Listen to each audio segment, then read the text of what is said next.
The Goldilocks and the Three Bears. बहुत समय पहले एक जंगल में भालू का परिवार रहता था।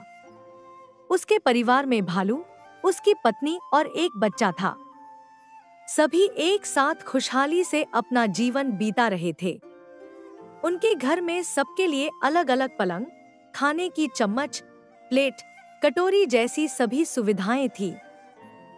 भालू का घर भी बहुत सुंदर और सजा हुआ था, जिसे देखते ही हर कोई खुश हो जाता था।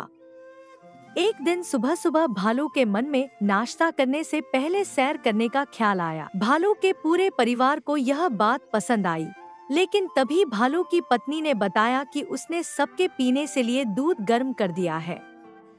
फिर उसने सोचा कि क्यों न दूध को सबके बर्तन में डालकर घूमने के लिए चला जाए। वापस आते वक्त दूध पीने लायक हो जाएगा। यह सोचते ही भालू की पत्नी ने ऐसा ही किया और तीनों घूमने के लिए बाहर चले गए। दोनों भालू पति पत्नी हाथों में हाथ डाले घूम रहे थे और उनका बच्चा भी उनके साथ मस्ती करता हुआ चल रहा था। कितना सुहाना दिन है, तीनों ने एक दूसरे से कहा। सूरज की किरणें पूरे जंगल में पड़ रही थी। सब कुछ सोने की तरह चमक रहा था। ठंडी हवा चल रही थी और आसमान में पंछी चहचहा रहे थे। उसी जंगल में गोल्डीलॉक्स नाम की एक छोटी सी सुंदर और सुनहरे बाल वाली लड़की रहती थी। वह एक लकड़हारे की बेटी थी। वह रोज अपने पेड़ पौधे और पक्षी से मिलने घने जंगल जाती थी। रोज की तरह आज भी गोल्डीलॉक्स जंगल गई। तभी उसको वहाँ भालू का घर दिखा। गोल्डीलॉक्स ने उनके घर के अंदर झांक कर देखा। सर्दियों का दिन था और गोल्डीलॉक्स बहुत थक भी गई थी। इसी वजह से उसने तीनों बर्तनों में रखा दूध पीने की सोची। उन तीनों बर्तनों में से भालू के बच्चे के बर्तन का दूध सबसे स्वादिष्ट था। उसमें शक्कर मिली हुई थी और वह एकदम मीठा था।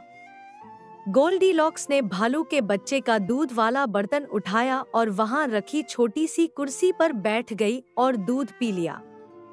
वह कुर्सी भालू के बच्चे की थी, इसलिए गोल्डीलॉक्स का वजन नहीं झेल पाई और टूट गई। इसके बाद वह कुर्सी से उठी और ऊपर वाले कमरे में चली गई। उसने वहां 3 पलंग देखे। तीनों बहुत आरामदायक थे। वह झट से बिस्तर पर लेट गई और उसे नींद आ गई। तभी सैर करके तीनों भालू घर वापस आए। अपनी टूटी कुर्सी देखकर भालू का बच्चा जोर से चिल्लाया, कोई मेरा दूध पी गया और मेरी कुर्सी भी तोड़ दी। इतना कहकर वह जोर जोर से रोने लगा। भालू और उसकी पत्नी ने उसे चुप कराया और तीनों ऊपर पहुंचे।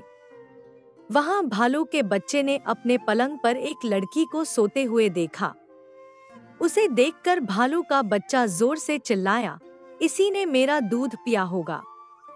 गोल्डीलॉक्स को देखकर सभी भालुओं को बहुत गुस्सा आ गया। भालू और उसकी पत्नी ने एक दूसरे से कहा, चलो इसे खा जाते हैं।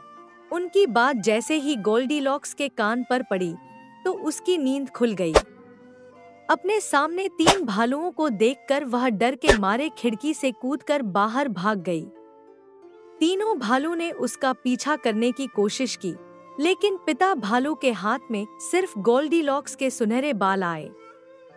तेज भागते हुए गोल्डीलॉक्स इतनी दूर निकल गई कि भालुओं को दिखाई भी नहीं दी। कहानी से सीख, किसी की इजाजत के बिना उनके सामान का उपयोग करने का अंजाम अच्छा नहीं होता। Hey kids, if you like the video, don't forget to like, share and subscribe. How is the story? I hope you liked it. Thank you so much for listening. Bye bye.